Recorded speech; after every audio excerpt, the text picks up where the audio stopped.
O telégrafo. O telégrafo foi inventado em 1837 por Samuel Finley Breese Morse, que era um americano nascido em Charlestown, Massachusetts. Samuel Morse construiu seu primeiro protótipo funcional de um telégrafo em 1835 e o pesquisou até 1837, quando finalmente passou a dedicar-se inteiramente ao seu invento. Somente em meados de 1838, Samuel concluiu seu código de sinais que seria usado no telégrafo, o tão famoso Código Morse. Mesmo tendo concluído sua invenção em 1837, só em 1843 conseguiu recursos financeiros suficientes para seu invento. Não, ainda não está certo. De volta à prancheta. E em 1844 se concluiu a primeira transmissão oficial. Não se engane pelo sotaque francês do nosso ator. Apenas faltou verba pro sotaque americano. Finalmente, esta invenção vai revolucionar o mundo. Finalmente algo para se comunicar a distância e rápido. Mas como vou chamá-lo? Já sei! Telégrafo! Agora só basta ligar os fios. Cadê? Ai, serve! Isso serve! E assim foi inventado o telégrafo.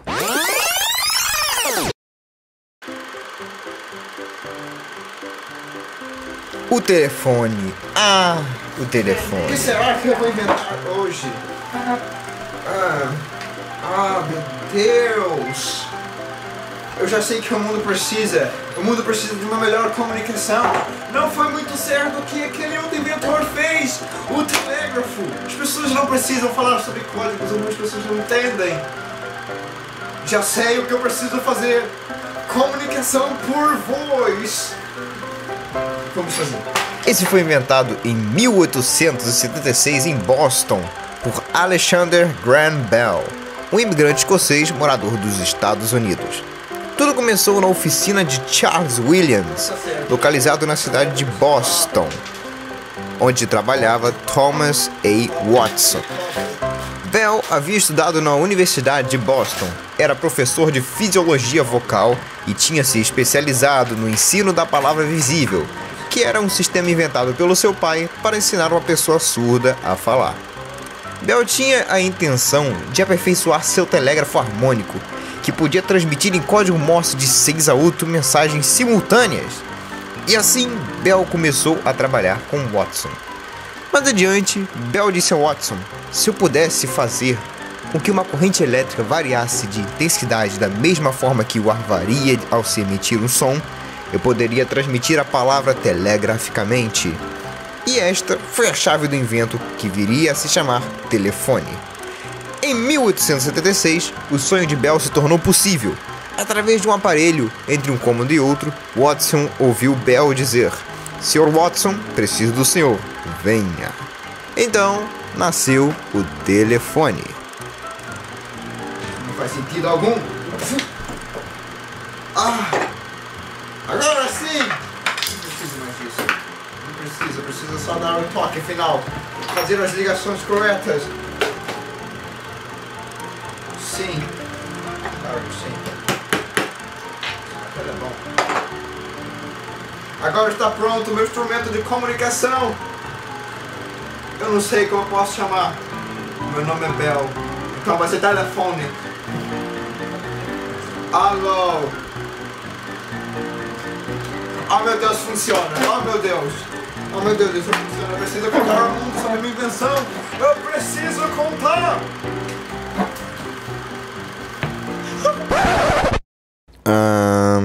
Próxima invenção.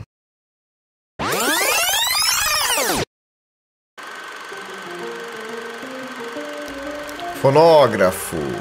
Preciso de um mecanismo capaz de gravar a voz que esse aparelho pode transmitir.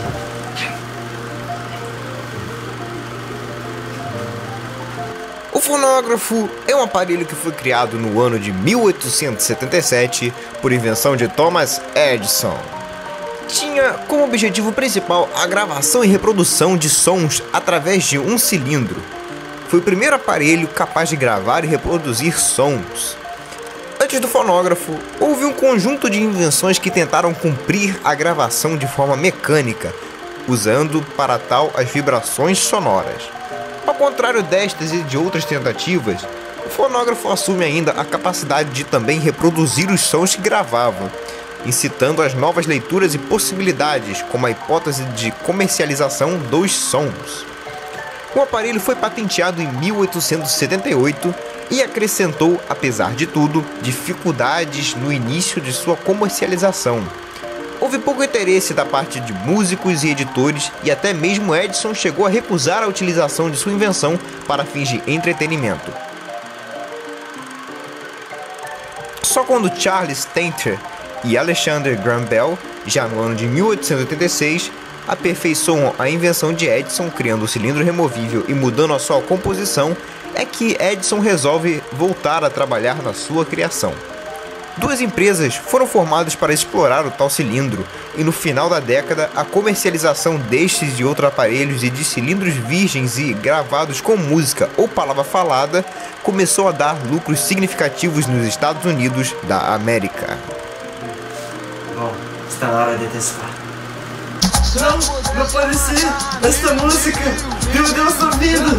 Meu mecanismo não pode estar fazendo isso! Isso é um fato! Não existia esse tipo de funk na época, mas foi assim que foi inventado.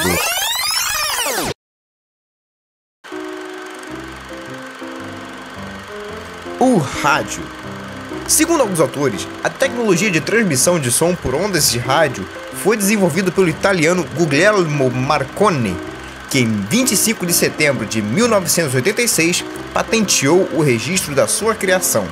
Mas a Suprema Corte americana concedeu a Nikola Tesla o mérito da criação do rádio, tendo em vista que Marconi usara 19 patentes de Tesla em seu projeto.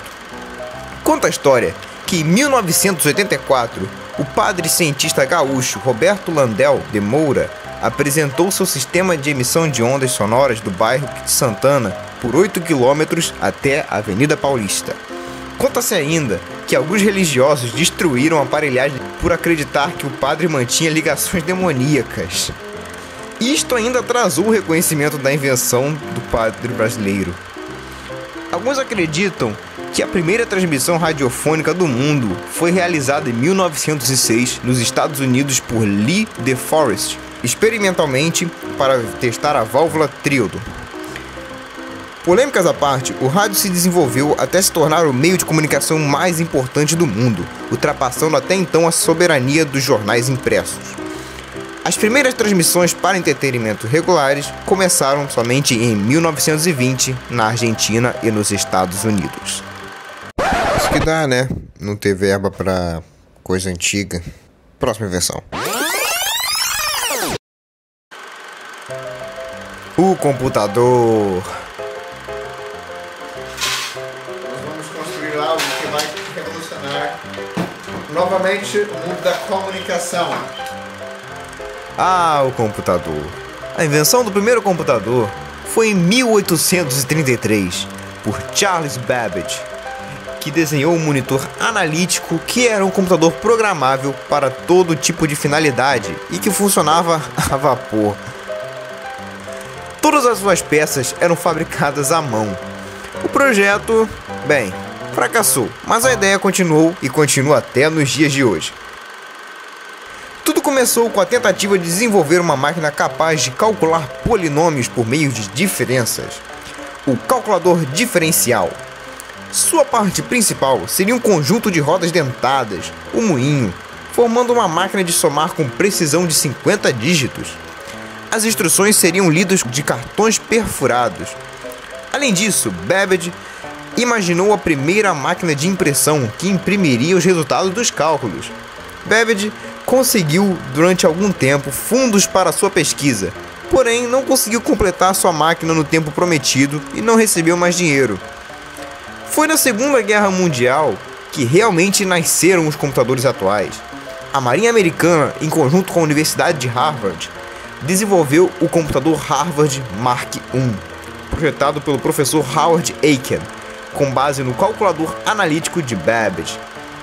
O Mark I ocupava 120 metros cúbicos, nossa, conseguindo multiplicar dois números de 10 dígitos em 3 segundos, rápido à beça. Tá pronto, acabou. Tá bom? Não. Tá ótimo. O computador não explodiu, mas ele foi inventado assim. Então, próxima invenção.